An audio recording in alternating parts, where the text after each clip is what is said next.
Abby Burden, 8.3, administer fitness tests.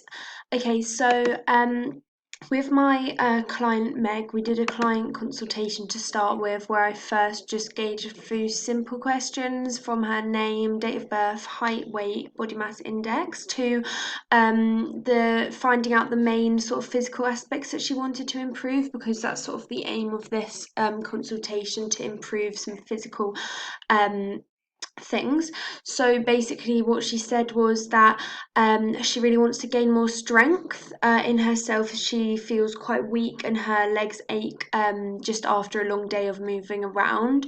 She said that in her yoga sessions, which she does twice a week, she has the problem with balancing, and she always wobbles and sometimes falls over. And she said she'd really like to just be able to engage her core more and just become more advanced with her yoga, which would be great because, of course, if she's better at yoga, then this would just be more beneficial to her general health, physical health. Furthermore, she said that she unfortunately isn't very flexible and it affects her yoga as well. And she finds that some of the moves are restricted, and she'd really like to improve this. She also said that when she goes on runs, which are around 30 minutes long, once a week, they're quite short. They're shortened because she can't really keep up the motivation and power for that long. So towards the end, she finds herself walking, and she'd really like to improve this. So clearly, sort of power in the legs and just a bit of stamina is quite a problem. So from this, I basically made a table where I found six components of fitness from the consultation that I think would be really beneficial to improve. So these include power, balance, leg strength, flexibility, core strength, and triceps muscular end. So the test for power will be vertical jump test, the test for balance will be stalk stand, leg strength will be squat, flexibility will be the sit and reach test, plank will be for core strength, and 1 minute press ups will be for triceps muscular end. So I basically went through here and just explained the protocol of each. So for the vertical jump test, it's a test of lower body power. You start by measuring the height at which your arms get to when standing against the wall, so when your arms are up, and then you sort of put a little pencil mark in the wall here, and then you jump the highest you can and touch the wall, and at the highest point of the jump, this will be noted down again with a little pencil mark, and you can therefore measure the difference between these 2 points, the standing height and the jump height, and the two are recorded, and the difference in between will sort of demonstrate the power which she's exerted through this. So for the stalk stand requires a person to be able to stand on a leg for per minute, and we measure it per minute. It's used to assess the whole body balance ability. The way it works is the client will remove the shoes and place the hands on the hips, then position the non-supporting foot against the inside of the knee and supporting the leg. The subject's then given 1 minute to practice the balance just before, so that they can sort of get into it before the assessment starts, and then the subject raises the heel to balance on the ball of the foot. The stopwatch is started as the heel is raised from the floor, and this is measured per minute, as I said. So now for squats, the way this works is the client will stand with the feet just wider than the shoulder width, toes slightly pointed outwards. Bend your elbows, clasp your hands in front of your chest or outwards, keeping your back neutral, chest up, core braced, and the weight in your heels, and sit back and bend your knees until the thighs are just below parallel to the floor. Measure how many squats are done per minute. For the sit and reach test, warm up properly before the first trial. I just made Meg just do a few stand and reach down stretches, and like sort of herd the sheep stretches where you push onto your opposite leg.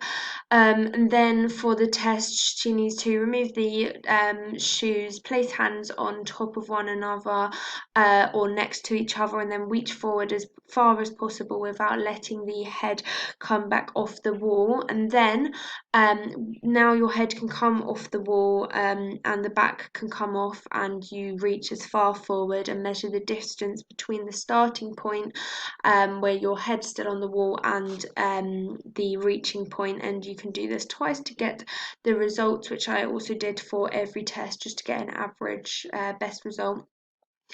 And then for the plank test, you need to ensure that the elbows on the ground are directly underneath the shoulders with your feet hip wide apart. Make sure that your back is flat and your head and neck are in the neutral position. Just drive your elbows into the floor and squeeze your quads, glutes and core, and see how long this can be held per minute. And finally, for the 1 minute press ups, these require you to do as many push-ups as you can do in 1 minute, and they're used to assess strength and endurance of the upper body. You can do this with your feet on the floor or knees on the floor, and just push up with your arms shoulder width apart. I did a quick health screening test and just made sure that I had all records of any medical conditions or previous ones, such as asthma or cancer or any other illnesses, and she said that she didn't. And she also said that she doesn't have any current or previous injuries which we need to be aware of. And I also just wanted to find out how much exercise she does regularly, and she usually says 30 minutes of exercise per week to an hour, which would be nice to improve, and we can do that through setting different exercises. I also went through an informed consent which basically states what the test is about. So it says that this test is requires you to do different sorts of activities in order to engage an idea of your physical health. It does require you to participate in them yourself, so there is a possible risk of injury during them. However, if done correctly, these risks are low, and we will sort of advise how to do it the best way.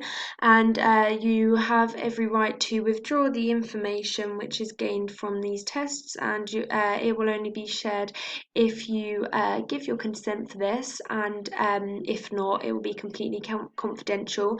And if at any time you wish to stop the fitness test for any reason, from injury to lack of motivation, then you have every right to do so. I gathered these reasons why a participant might decide to defer or terminate testing. These include injury, cramps or pains, contradictions from the screening, extreme exhaustion, shortness of breath or breathing difficulty, irregular heartbeats, client request or equipment failure. There's a risk assessment, which of course needs to be done when doing some physical activity, especially at home during lockdown.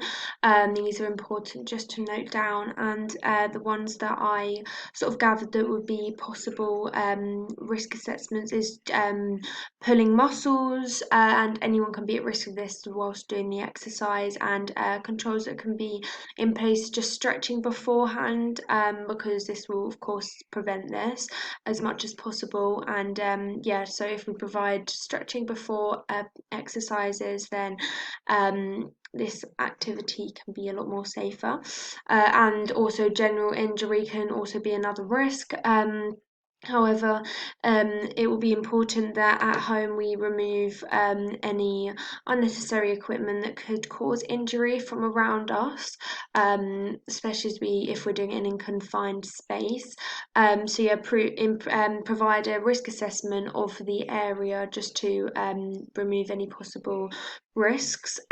Sharp objects at the home could also be a risk to any participants as they're doing these exercises at home.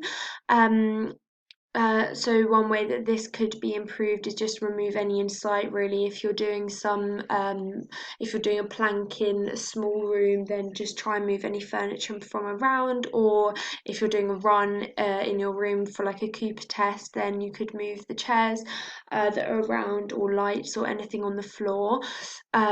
So yeah, and also just doing exercise in a confined space can also be a risk, and this could also risk the family as well if they're in the room as well. Um, so if a test takes up a lot of room, then if possible, do it outside. So yeah, so now for the test justification for the component fitness of power, the test selected was a vertical jump test, and the justification for this is that her power levels are low. She feels like she has to slow down and stop running after 30 minutes, and by focusing on this test and finding out what the power levels she's at, we can sort of find out how she can improve this, where she's at, and sort exercises which could improve the power for her. And this is also a very reliable test. For the component fitness or flexibility, the sit and reach test. Improving flexibility will be really beneficial to Meg's everyday life, and also improve her performance in yoga. The sit and reach test will be good indication to where her flexibility levels are, and so that we can find ways to possibly improve this for her. And it is easily accessible and it's simple to administer. Her balance, the stalk stand was chosen for this, and it's chosen so that we can see where her balance abilities are currently, and so that they can be improved for the most efficient yoga which she does. And this test is practical and it's easy to administer, and also can be reliable. Leg strength, doing squats. She said that her legs are weak and she gets tired from just walking around on active days. So this test will show us how much she could possibly improve, and how she could by when we look at exercises that can do this. And a squat test is accessible, cost effective, simplistic, and effective at measuring leg strength. Core strength, using the plank. The core strength is important, and it's important for being successful with yoga and everyday physical health. By using a plank test, it will be easily accessible, and there's not a huge risk of injury. And finally, with the triceps muscular end, the 1 minute press ups, really easy to administer. It's a cost effective test, it's easy to observe, and the test will easily measure the strength in the arms, and so that we can look at exercises which can possibly improve this. Okay, so this is the data collection sheet which I used for it doesn't mean to say squat test at the top.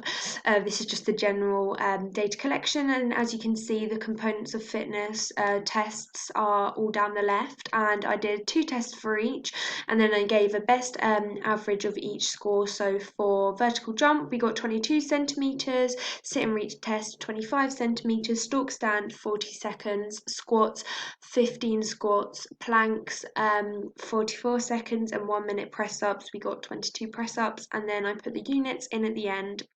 And this was my data collection sheet.